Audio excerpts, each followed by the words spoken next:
I'm sorry. And this is Epica, Kingdom of Heaven for the big homie... John. There are multiple ways to get your song reviewed, dear listener. My favorite one is the community option. $1 to gate at Patreon gets you in. And it opens up the door to a treasure trove of community, friendship, fun, Dungeons and Dragons. What's the other game? I keep forgetting. Minecraft, the whole 9 yards. There's a video coming at some point, inshallah. Shout out to the big homie Tina. Seems like there's lots of things they have going on in there that, you know. It's an evolving thing. Yeah. It's an evolving thing that evolves with the community. Eventually, Zonia is gonna put out a video and show everybody all the goodies. But in the meantime. So that's $1 gets you access to all that stuff. The website is about 88% done, and so that also is going to get you into the backstage VIP section on the website. So that's coming soon, all for $1, ladies and gentlemen. Now, if you're a filthy capitalist like Sori and my buddy John here, you can skip right to the... Oh my gosh, how dare you insult both of by the us way, in the same sentence. once you join an alliance, you actually you pull your points together and you guys determine, in many cases, what songs we review.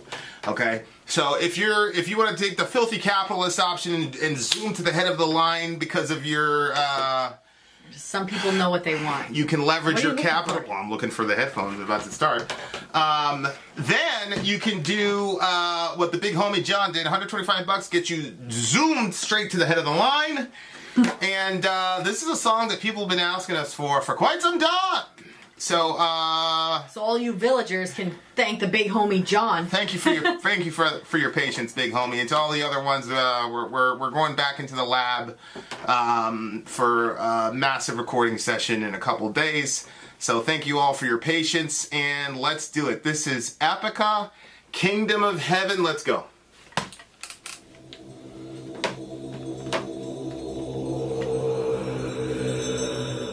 Sounds like a DMT thing.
Disappointment.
It's not your time.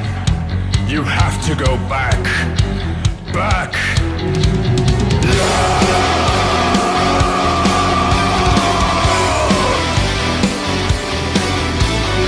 I don't want to return. Please, let me stay here. Don't make me go back. Go back. You've got work to do. We're not alone. We are alone.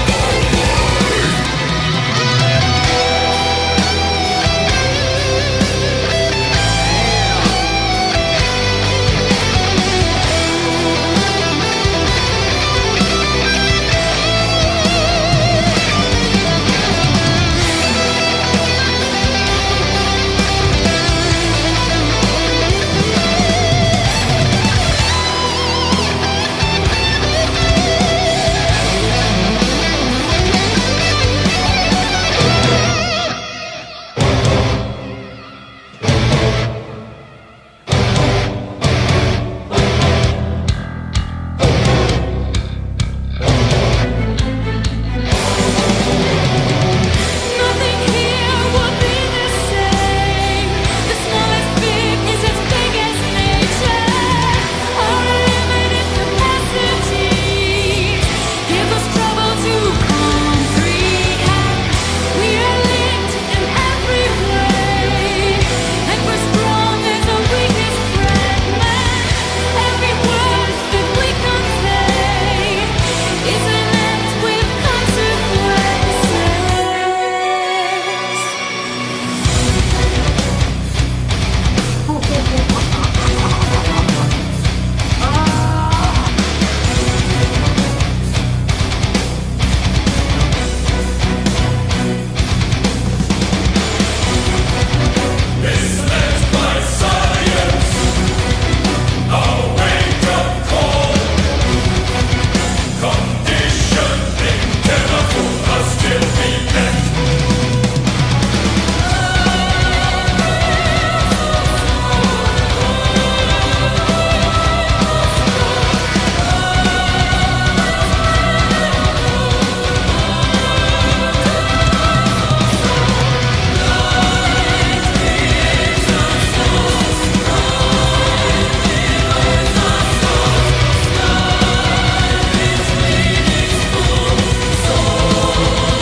It's ending.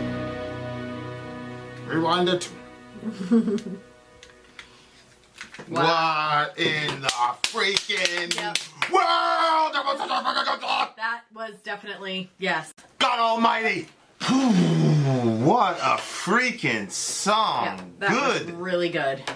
Lord! That was really good. Good God So much Almighty! variation of music, but put together so well. Yeah, the first 4.5 was minutes they were epic. riding that. They were riding that one. Epic. That one riff, you know, that. Yeah. That's a classic riff, and they reimagined it in a pretty cool way. Wow. When it got to this part, Which one? Yeah, I knew you were gonna zone out. oh my I god. knew you were zoning out right there. Yeah. What in the world? Oh my word. Good God Almighty! This is a very epic song. Good Lord. Sense why people kept saying, listen to it. Yeah, no, I was like, oh, man. I never even. Every time we do a Nightwish song, something like this would pop up. Ghost Love Score was like my favorite. Because I put these guys in the same genre of Nightwish. This band. Oh, absolutely. I kept hearing And what was selling Ghost before. Love Score was my favorite song in that genre, but I don't know. I'm not That sure. was really good.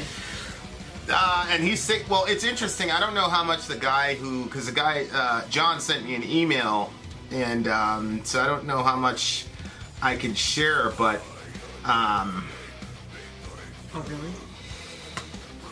I did not read the email, so. Please don't be mad at me, but he basically said, I was dead for a minute 30 years ago. And I have 30 years of thinking behind me. So, I don't know how old the big homie is, but he had, I'm assuming he had some sort of near-death experience because that's what's in the song. Like the person dies and then clearly. And it was really interesting Babe, which one of these did you pick for the lyrics? Kingdom of Heaven, that one, the first one, the top one.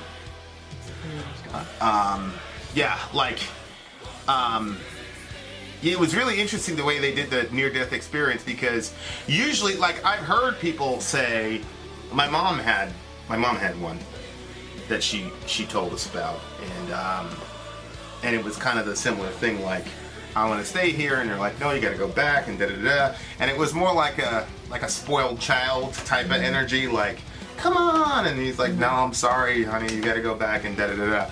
But this one was like the person was terrified to come back here. Yeah. And our current zeitgeist considered, that makes a lot of sense. Yeah.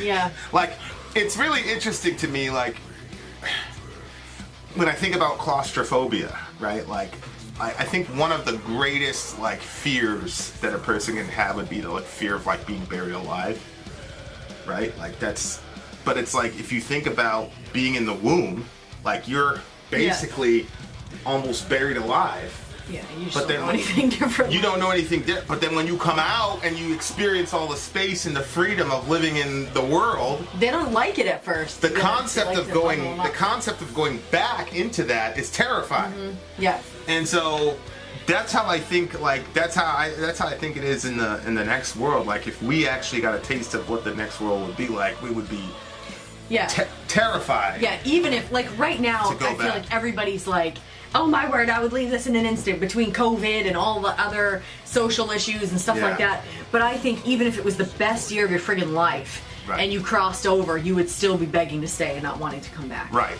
But I like the way he did it because the guy was like terrified to come back. And I think that like voice was like getting angry. No. You're going. Yeah, I'm not sure that because I've had Jesus mad at me a couple times, but it's always not like that. It's not like that.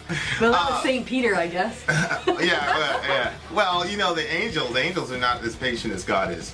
Remember, what's his face, John the Baptist's dad? He was like, oh no. And he's like, since you didn't believe in me, I'm striking you, God. What? Oh, he did. This guy had no patience whatsoever. Yeah, and then back when Sarah laughs, remember? Like, that was Jesus, right? That was Jesus. He goes, well, you did laugh. laugh. Why are the kids vacuuming right now? He said you did laugh. It's 11:32. Stand by. Somebody's about to have a near-death experience. It's Johan. He's thinking that just tell him to use the broom. He's lazy. That's what. Johan! Hey! We got this vacuum cleaner. Johan! And like within like a day, it started making this you can hear it, this ridiculously loud noise. So now anytime that the kids are using it, it's like so obnoxious. It's not just like a regular vacuum. I'm not gonna buy another one. We're hoping to move soon, so I'll get one when we move. But so it's so friggin' loud that like, and we live in an apartment complex, so everybody can hear like this vacuum cleaner. It's ridiculous. Anyway, did you entertain the locals? I did. I told them what was going on with the vacuum. But anyway. Yeah. So Jesus. He said, but you did laugh. Right. He didn't strike her with that's what I'm blindness. He's like, I'm not gonna let you laugh. Yeah. I mean, you did laugh. Yeah. But Gabriel shows up. The guy has one little inkling of doubt. Oh, you're not gonna believe me? I mean, the reason she laughed is because she doubted. Correct. But Jesus is like, well, don't lie about it. Yeah. You have doubt that we can deal with I think when Gabriel showed up, Jesus was like, hey, come on, like dumbness, like you can't, like he can't talk. I mean, you really okay? That's like a you and me moment. Oh yeah, 100%. He's like, you could call that play, Gabriel, but I wouldn't have gone there with it. He'd have been like, well, I'm not you. Yeah. Okay, Gabriel. Yeah, well, I'm not the Almighty, so. I'm not Jesus. All right. So I completely understand. Like I think that's an accurate portrayal. You'd be terrified to go back here. Mm-hmm. What did Paul say? Because he had a trip to the third heaven, and he said, I saw things that are not lawful to speak. He said in 2 Corinthians, that the stuff that he was seeing was so crazy that if he were to try to communicate it, it would be unlawful because he'd be bearing false witness because he wouldn't be able to use the words to communicate well what he was seeing. Wow. Who said that? Paul. Wow. What are you wowing about? That's a pretty famous passage. I don't remember it right now.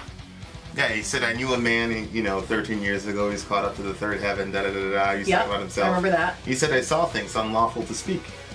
Yeah, I didn't know what that meant. Oh. Okay. Wow, that's crazy.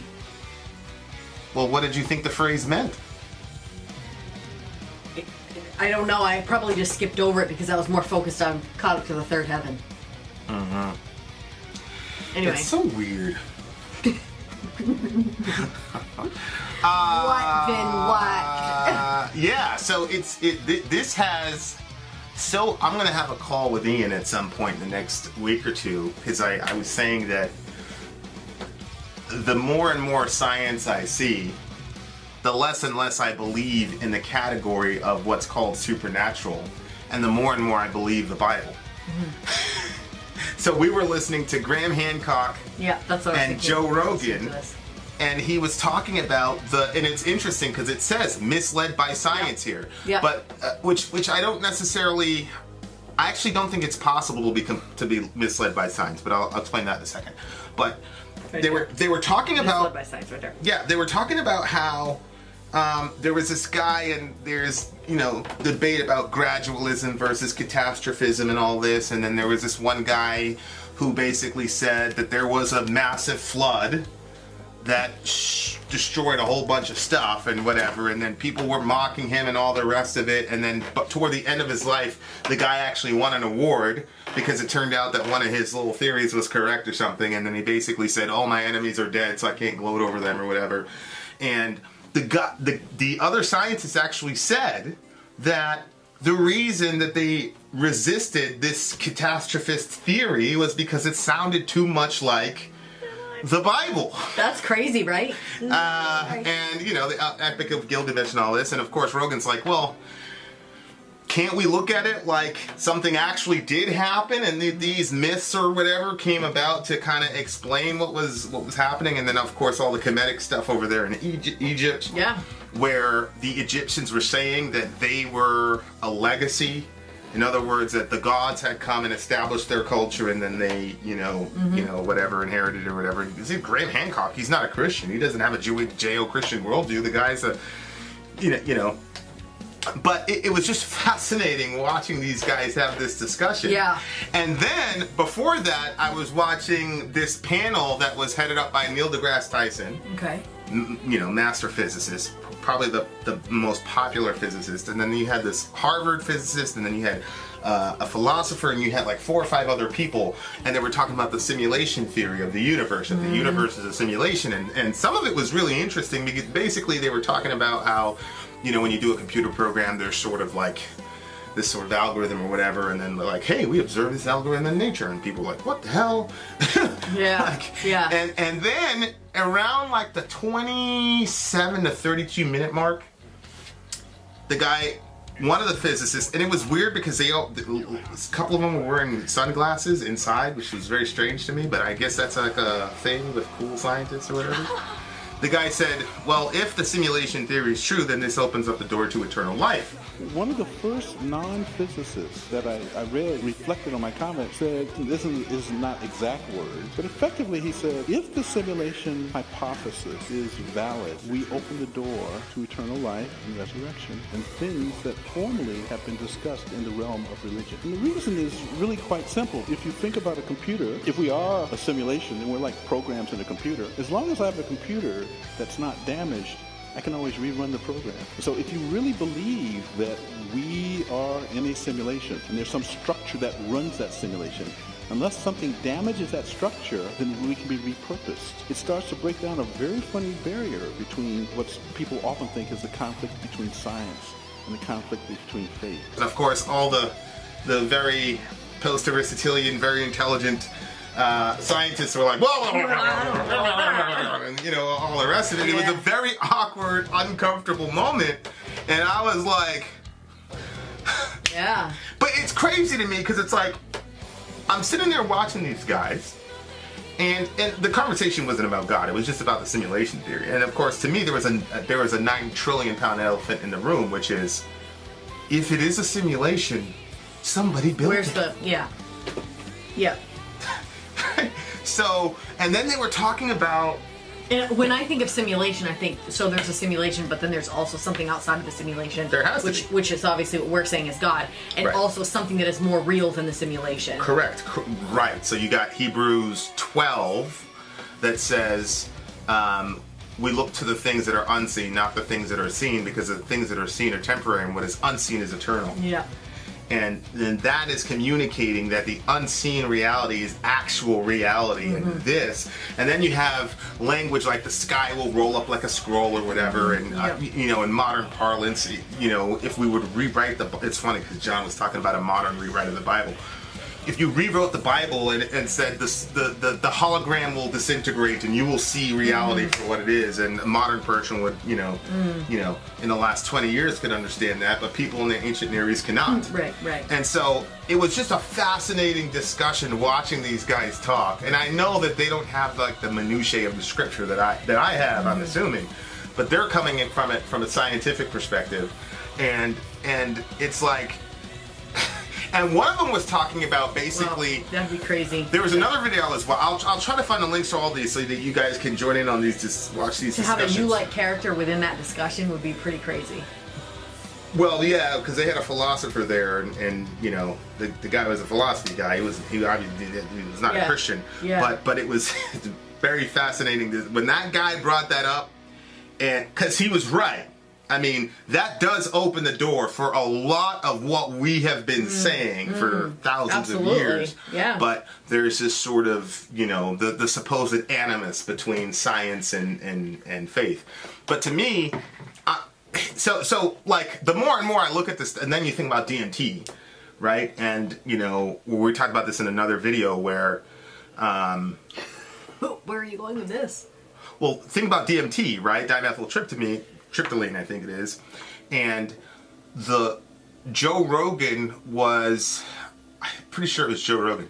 Joe Rogan was amazed at the odds that these people, these ancient Amazonians, were able to find the DMT and then the ayahuasca leaf. Yeah, I remember you talked about that. That shuts off the valve so that you can have a longer DMT experience. Right, and they said that character from inside the experience told them. Right, it was like 1 in 100,000 or something like that. Like the odds are crazy. And he's like, how did you? And then I think it was Dennis McKenna, Terrence McKenna's brother, said, these people say that the spirits that they meet up there directed them specifically to that plant and da-da-da-da-da, and that's been the only story of how they found it. And of course, they found this thousands of years ago. This has been an ancient practice. How do we don't know.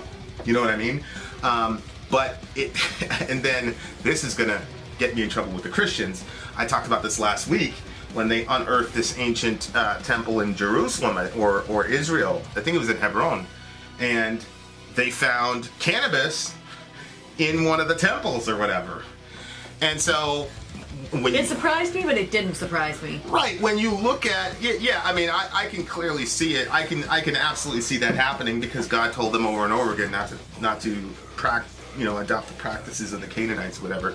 But the term for sorcery in the New Testament is pharmakia, which sounds like pharmacy, where you get drugs, right? That's the etymological root for the English word pharmacy, or the drugstore. Mm-hmm. And so the term for sorcery is pharmakia. And so, wouldn't you know it, we've got scientific documented evidence where people are having life-changing experiences by using these drugs as conduits to some other dimension. And you got some people saying, yeah, it's all in your head, and then you got other people going, credentialed scientists and people don't really know what's going on with DMT. You get the pineal gland, and you've got DMT in your body, and there's DMT all over the place. But there was a question that Joe Rogan was asking one of these guys, and they were saying, is this, I think it was Graham Hancock, or it was Dennis McKenna, Terrence McKenna's brother, and he's like, Terrence McKenna said explicitly in that book true hallucinations, which you can find on. I'll try to find all of these links and give them to you. This is stuff I'm listening to at 4, 5, 6 in the morning. But he was talking about how he believes that these are real beings. And he speculates as to what they were. Like maybe it's us in the future. Maybe it's the spirits of the dead. Maybe it's, the ones that they meet when they go into that experience. Yeah, the machine elves or the lady. If you're talking about ayahuasca, Amazon stuff, they're always talking about the lady. There's this woman. Yeah. There's this female entity, mega powerful, and everybody talks about. And, it's like they have a relationship with her. Yada yada yada. It's crazy stuff. And McKenna was basically saying, like they relate. That's their mother. She gives them direction. She tells them what to do. Yada yada yada. So she's good in these situations. Well, in their mindset, she's good. In our mindset, we would probably say she's not good. Yeah. And so when God says don't, and it's interesting because there was one episode where they were talking about it, and they were saying, first of all, there's no way in the world if some spirit came to me and told me to smoke 2 things, I would never do it. Well, it's not even smoking it. You have to boil it. And then you do all this. I wouldn't do it. But well, anyway. yeah, I know you wouldn't do it. I would. I feel like you might. Yeah. Not me. Yeah, I'm not sure. But they were. It's the same thing that happened with like End of the Spear. I read a book one time. I was with this group, and they were actual missionaries, and they were going in a really bad place. And I mean, these people were hardcore. They were like ready to die. I mean, you know me. If I'm going to be around, it's going to be people like. Some of them actually did die. Some pretty high-profile deaths in Libya a couple of years ago. So rest in peace to the big homie. But I mean, he knew what he signed up for, so I don't feel bad for him. But so they gave me this book, and in the book, it was these people in Papua New Guinea, and in this book, they were saying that there were 2 spirits, and one spirit was like the spirit that had basically they'd been worshiping for generations and generations, and then they would talk about a bad spirit that they could see. So they'd say, you see up there, and the villagers could see, and they're like, that guy is really, really bad.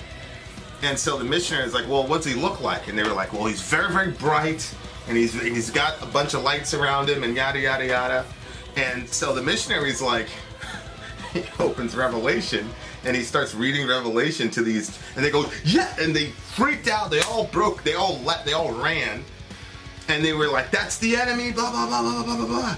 So the missionary goes back and goes, well, I'm a representative of that guy. So they were like, they had to make it like they had to come down to a thing and decide whether or not they were going to kill him. That's what I was thinking. They had to have a little, whatever. It was just mind-boggling. But these are people who had been taking these substances, right?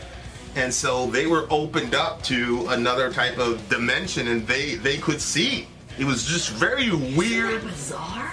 Yeah, and I was like, of course, I'm looking at it like completely from a spiritual perspective. So I'm like, yeah, sure, that happened, and good story. They converted, yada yada yada, and then the dark spirit basically left them, and they basically said they couldn't see him anymore, but they could see him in their chest, which I guess it was like he's in their heart or something like that, I guess.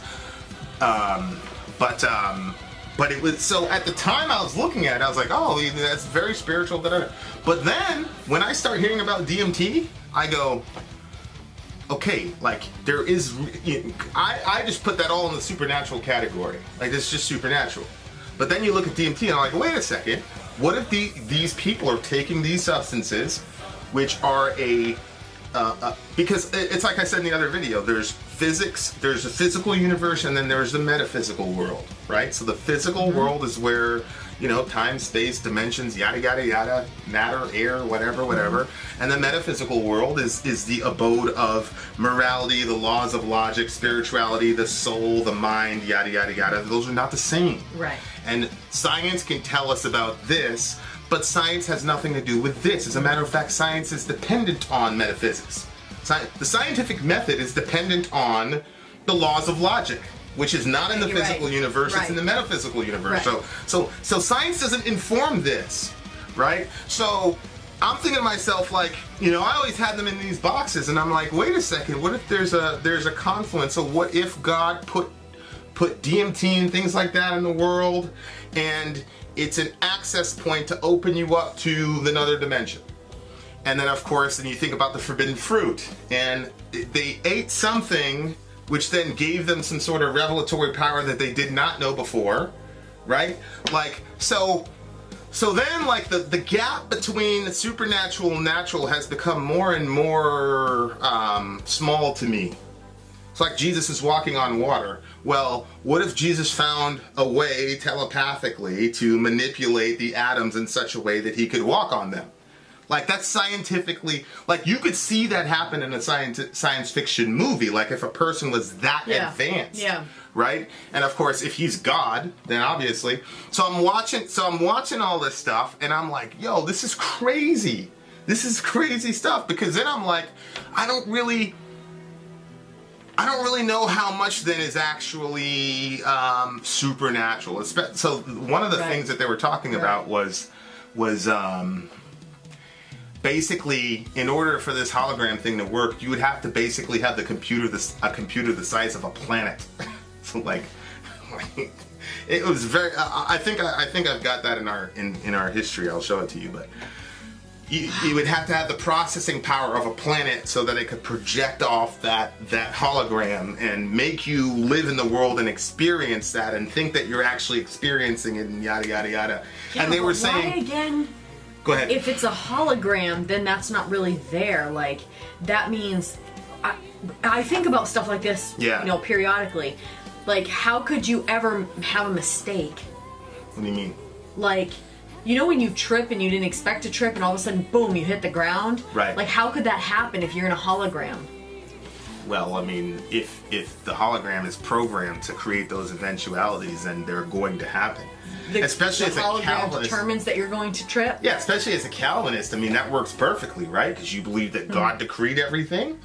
So God, you know, has this supercomputer planet somewhere, and he's put it all in there, like Farrakhan says. He's a scientist. Like, that's a very interesting thing, because in Nation of Islam, like, it's about science and mathematics. Yeah. And they mock, you know, regular Christian doctrine. They say, oh, you're saying God's a spook because you're saying God's a spirit. And in their mind, God is an actual, like, physical, but he's like a hyper advanced scientist. And so what's the difference between saying God programmed the hologram such that you would trip on a Tuesday?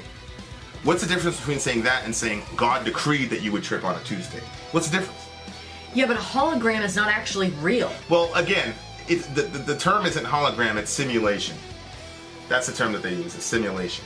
So you're in a simulation and you But think it's a this stuff highly is advanced simulation. It's not like the games you play where you can't actually touch that wall. You can't actually... Well, it's and they bring up physics here, and there's a very controversial experiment in physics. Yeah, quantum physics, actually. Quantum physics leads us to answers to the great taboo. So there's this whole theory. Remember we talked about this, that basically the way that the particles were behaving was that if they were not observed, they weren't there, but then when you would observe them, they would be there. And so people are like, right? Oh, we figured this shit out, like something's going on here. People are like, yo, something's going on. Because there was one of them that was saying it looks like that these things have a mind of their own type of thing, which is impossible in our current understanding of how the world supposedly works. So, and I'm not really, like, there's a lot of work that I have to do on that to, like, even believe that, even though I see the experiment, I see the fancy people. But my thing is, I've been hit by a car before and I had no idea it was coming.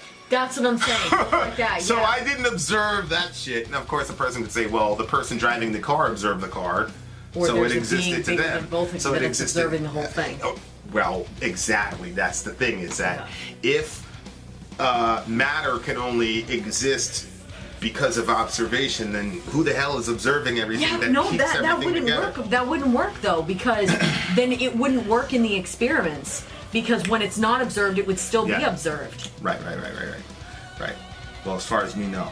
But yeah, it's very, very straight. My point is, I always chuckle people send me some article from Scientific Today or whatever, and they're like, this explains definitively why this happens. I'm like, are you serious? We got stuff like that going around, and you really believe that one article answers it? It's ridiculous. Yeah. Like, what are you talking about? People want it to be that simple sometimes. Yeah. And so when it says, misled by science, I think, when I was watching that whole thing happen, and Joe Rogan was asking the guy, like, about the flood catastrophes and stuff. Joe Rogan is a truth seeker. He doesn't care, because you could still say a global flood happened, and it got recorded by these ancient peoples because, whatever, and they try to put their God around it, because it's fine, but these people are, like, holding on to this ideology. If you watch the Joe Rogan thing, you'll see, like, and I've said this to people over and over again, scientists are not androids. They're not, these just idea machines and people without biases or prejudices who don't want certain things to be true or want things to be. Of course they are. They're regular people. Of course there's things they want to be true and things they do. And then when your sponsorship and your grants are on the line and all this other stuff, there's a whole bunch of things that affect what scientists tell us. Like, for example, during the slavery days, you had peer-reviewed scientific documents that were saying that blacks were closer to apes than humans, that, the jaw structure and all this made them closer to apes than humans. This was peer-reviewed scientific information. And obviously, their zeitgeist influenced how they interpreted the data. So people who, like, when Roman Catholics, this is why I could never be a Catholic, and the same thing C.S. Lewis said to his buddy, I could never be a Catholic because you have to surrender your mind to the magisterium. Sorry, Jake, but it's true. It's true. I'm right. You have to surrender your mind to the magisterium. And I couldn't be an atheist the way some atheists are, because they surrender their mind to the scientific community as if the scientific community is this infallible group of people who have the greatest handle on ultimate reality. Sorry, that's not true. It's just not. I can bring up instance after instance after instance where that has not been the case. So I don't think we can be misled by science. If we only use a scientific method to look at data, it's impossible to be misled because they're operating from the laws of logic. We can be misled by the scientific community, though. We can be misled by scientists, which obviously the people in the antebellum South in the 1800s were. When they were, I mean, you would come and you would say, these are human beings. They've got a head, 2 hands, 2 legs. They're just like us. Da da da da. And you would be able to pull up the best scientists of the day with peer-reviewed documents that says, I know they look like that, but they're not. They're closer to apes than human beings.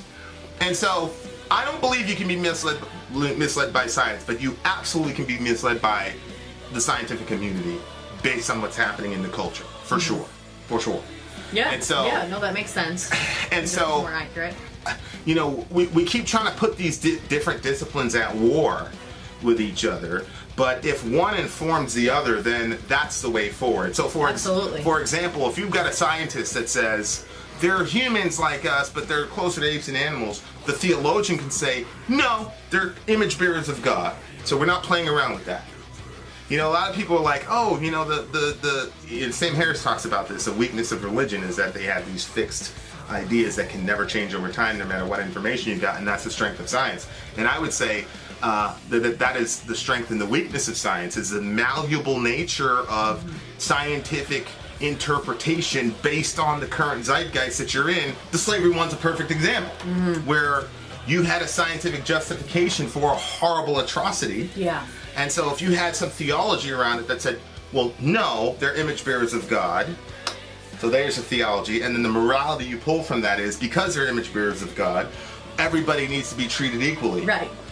So no matter what the scientist says here, we're not going to make, there's nothing to protect you from making that mistake. Right. If theology and morality do not inform your scientific understanding. Right? And so, and obviously I disagree with Harris that religion can't self-correct, because really the Civil War was a battle between biblical interpretations. You had a lot of Christians on the ground saying, John Brown, for example, saying slavery is wrong. These are image bearers of God. But then you had other people saying, well, no, because you could have slaves in the Old Testament. And then the response was, yeah, but now we're in the New Testament and we need to restore the world to be Eden, and this is not Edenic. And they were saying, yeah, I know, and I know we're not going to go back to the Old Testament, but I still have a bunch of passages. And so really the Civil War was really about one theological position overtaking another on the ground. Now, there were political aspects as well, but if you read the diaries of what was happening in the North and the South as far as a common soldier, as far as what was happening rhetorically in the abolitionist debates, these were theological debates. There's actually a book about this, where the guy framed it as a theological crisis. So I disagree with Harris that religion can't correct itself, because it does self-correct that's how you ended up with the Western world. And that's why in the Western world, it was the Christians who led the forefront of abolishing slavery. It was homeboy over there in England. What's his name? I keep forgetting. I know.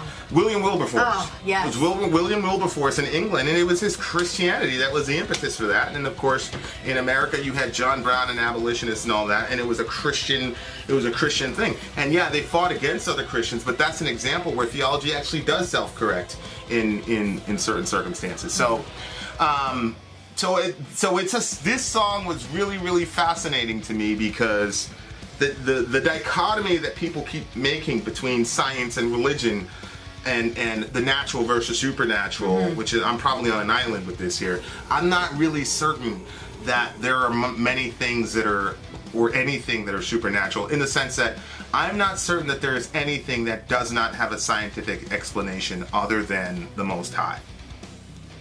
And I think that's probably... You just think our science is not advanced enough to be able to define it. Right. Understand it. Right. We're kids, right? So when God writes the Bible, he's going to say, okay, I said this, da-da-da-da. He's not going to say, I created the simulation and there's this other planet that's functioning as a super server that's giving you this projection.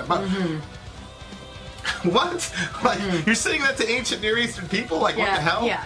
Like, obviously not. Like, we can't get that at 2020. You know what I mean? So yeah, I think, I think it was Calvin, or is it Jonathan Edwards, that basically said that God babbles to us in the Bible.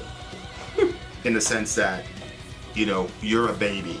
And so when a baby talks, it's like Orion, he's got a word or two here, and you go, blah, blah, blah, blah, blah, and you get down to where he is so that he can, you speak in one or two word things so that he can understand what you're saying, because the big thing is, I want a relationship with Orion. So I'm not necessarily trying to give him a jot and tittle understanding of like the world around him. What's important to me is my relationship to him. So God sets us up in this simulation so that we can have a relationship with him. And so he's not going to explain the inner machinations of how he does everything, because that's not his point. His point is, let's set you up in the simulation for whatever, and the simulation reveals your heart.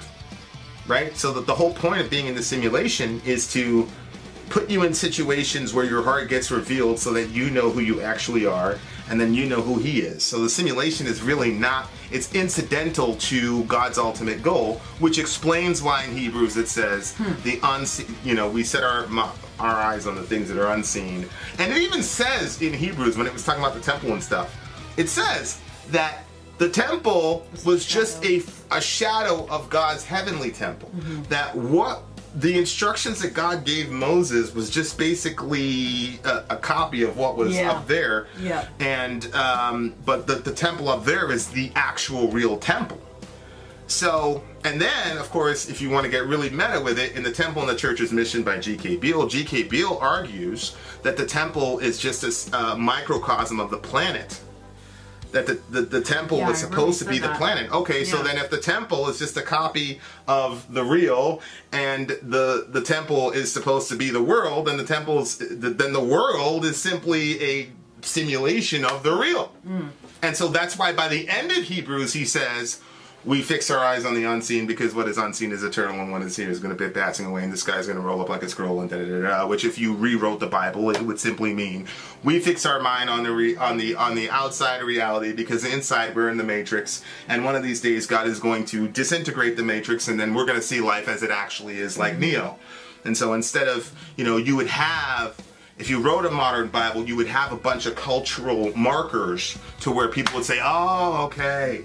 So like the Bible would say that, instead of saying what is unseen is eternal, it would say, okay, you're all in the matrix.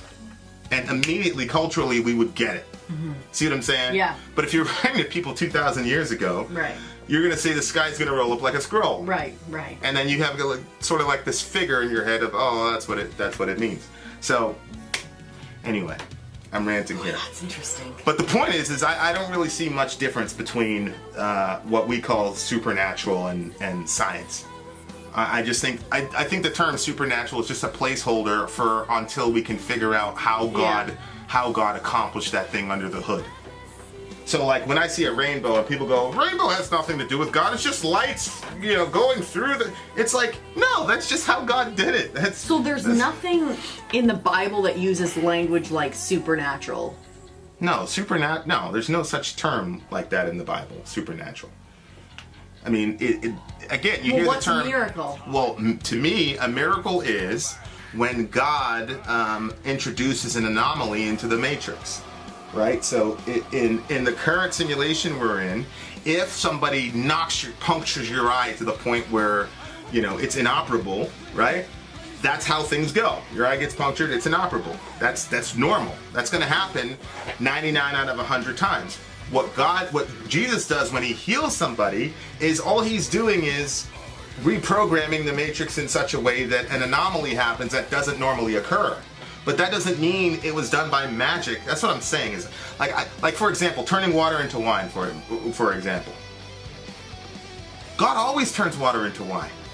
That's how you get wine, right? Like, you need rain and branches and then the fermentation process. So when Jesus does that miracle in John 2, I don't think it's woo-woo. It's just he has a way of telepathically kickstarting that process, the fermentation process, in such a way as to make that happen instantaneously, something that should have taken 6, 7, 8 months. So he just kickstarted that process. And some seeds. Right. So he's not going to sit there and say, all right, guys, this is what happened, okay? I made this entire simulation. I know how everything goes, and I introduced an anomaly into this matrix. For what? Mm-hmm. All they know is that this guy is able to dominate nature in such a way that we've never seen before. Right? That's all. So is that supernatural? Yeah, I mean, I just look at it as it's an anomaly in the matrix. And you see this in the Matrix, where Neo, once he figures it out, is able to manipulate certain things in the Matrix because they're bend the spoon, yada yada yada, right? Which kind of goes to the theory that he never really left the Matrix because he's still able to do all that supernatural shit outside of the Matrix, supposedly, which I never thought he actually left the Matrix, but that's a whole different discussion. So, yeah, I mean, and there was that one moment when he comes to the reality, when he's looking all of them and he sees all the zeros and ones, and he figures it out. And it to me, it's like Jesus, when he was walking, knew that immediately. Yeah. Like he saw the world as it actually was, and he was able to reorient things in such a way as to get that desired result, whatever he needed to do. And so when I'm sitting here watching these brilliant physicists really considering maybe the whole thing's a hologram or a simulation, I'm like, come on, bro. Like, to me, wow. So the gap between science and faith is very small to me, almost non-existent. And like I said, the only thing that is ultimately supernatural would be the ontology of God himself, in the sense that he's the only being that is ultimate reality, that is not contingent on any other reality. which is the entire point of the burning bush, right? Is that this fire is happening, but it's not consuming the bush because it's not subsisting any energy from the bush. It's its own energy, and so that's what makes God God. Yeah. But God's actions in the physical world, again, I do not think are, because I think the Nation of Islam is right in the sense that God is a scientist, in the sense that he always uses means. Even when he was flooding the world, it says, he opened the fountain. He sets all the rules, but he's outside of all of it. Correct. But most of the time, he acts within those laws. So, for example, he's parting the Red Sea. It says he sent a great wind and da-da-da-da-da. It doesn't say that he came down and chopped it with his hand. Like, he used the natural means in order to make that happen. That's why I don't know if Ian. Ian. That was pretty much going to be our entire conversation. I don't really think. Well, now you know where he's coming from.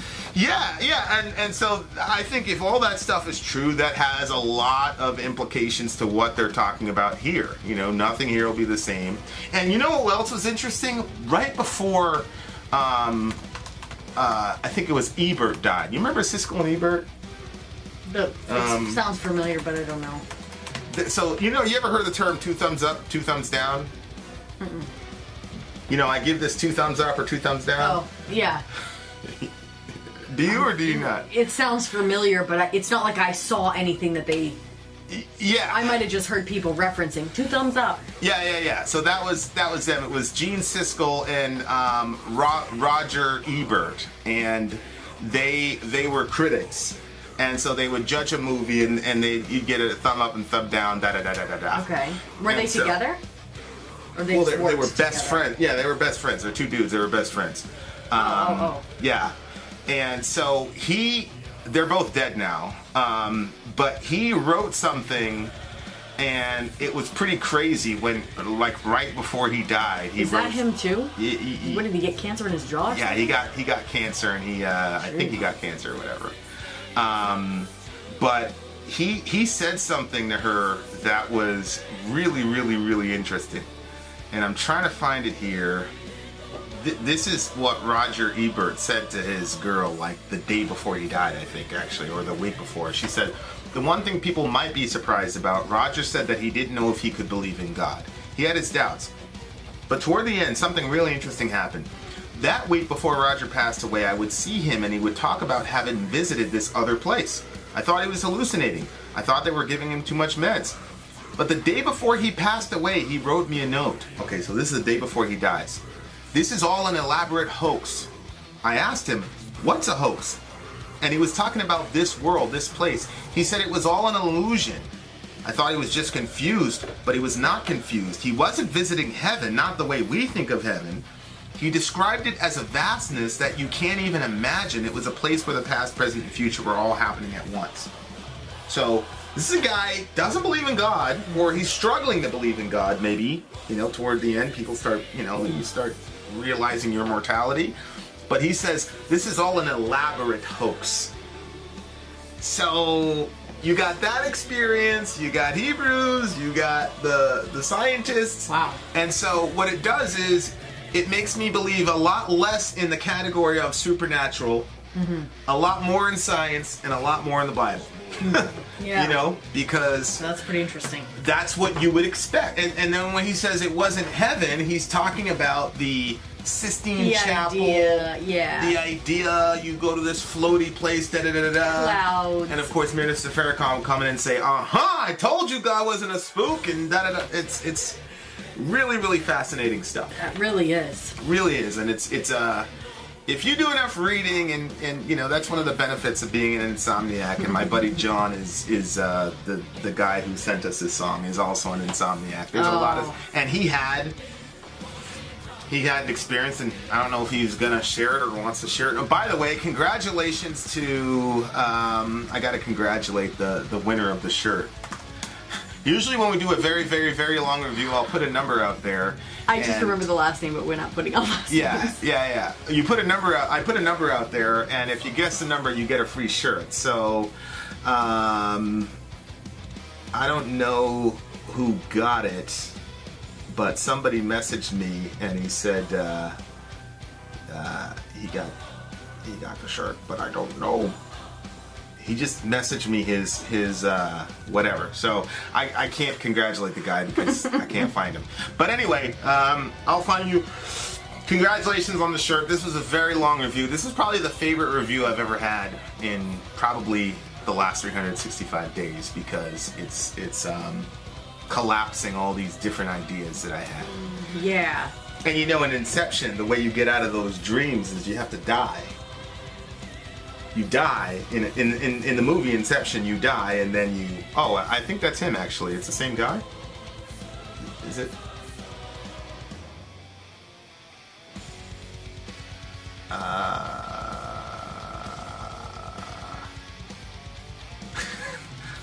This guy thanked me. So you know what I'm gonna do? I'm just gonna send him a shirt too.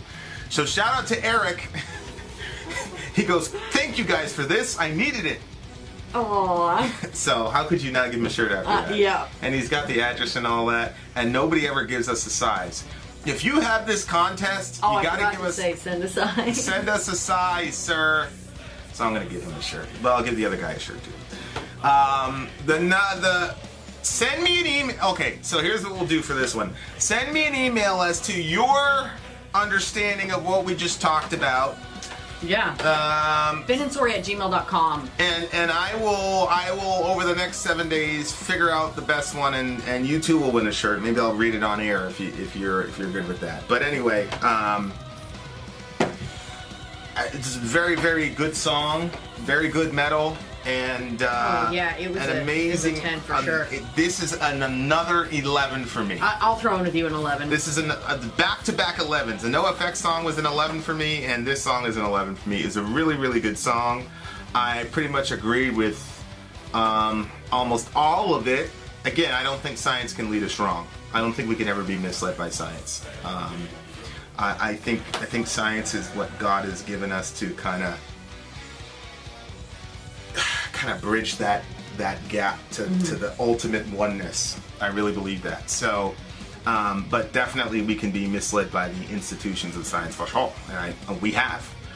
And then you've got some Latin in here. Non intelligens nihil explicus. Yeah. I'm assuming that no mind can explain is what that means. Vider nolens nihil capies non nihil explicus incognita non vides. Something about life or something like that. I think it's no mind can explain. You know when Paul says no eye has seen or ear has heard the things that God has planned for us, blah blah blah. So anyway, prepared for those who love Him. Yep, that's a good one. So you should love God. Yeah, and I just think that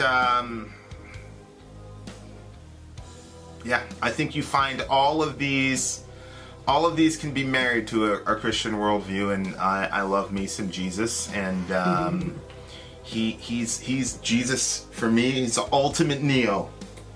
Figures all of it out, you know what I mean, and he's gonna bring us out into ultimate reality. And I like, you know, when Neo has that experience, and then what's his face, Morpheus quotes that philosopher when he says, "Welcome to the desert of the real." And so Neo opens up into this world, and it's just a desert because it's an unkept type of thing. Yeah. But when we wake up, Jesus is going to say, "Welcome to the garden of the real," because the real world is actually a garden. It's not this junk of a mess that we've made in this horrible simulation. So anyway, just a lot of parallels, and you're gonna have a hell of a time making this thumbnail, because I don't know how you're gonna justify all these amazing concepts, but you're gonna have to make the thumbnail of your life. I feel like you're gonna be like, not good enough. Not good enough. Not good enough. Not good enough. I'm pregnant. I'm tired. Let me go to bed. I know. This is horrible. What a good song though. But yeah, the musicianship really was crazy. I just felt like this is a very, very important song for the catalog of metal. Yep. They took some riffs and reimagined the riffs and reapplied them in ways that I thought were extremely unique and just awesome, and I loved them. So there you go. Well, my brother just congratulated me on our supposed 1.6 million subs. I was like, you're a troll. All right, guys, Vin out. Sorry, out. Gone. Shout out to Epica. Hey, send this to Epica. I'm trying to get an interview with these guys. Unbelievable song. Shout out to John, who brought this to us. Vent out. Sorry, out. Down. Was it It's her? right here. It's Chris, right? Chris. No! I was just gonna say that. Well, I already did the vent out, sorry out thing. I know, but I was gonna put it in there because. Well, you can put the bleep. You can say bleep because I have a bleep thing. Okay, so it's going to Chris. Going to Chris and it's going to Eric. Yep, there he is. I remember the last thing.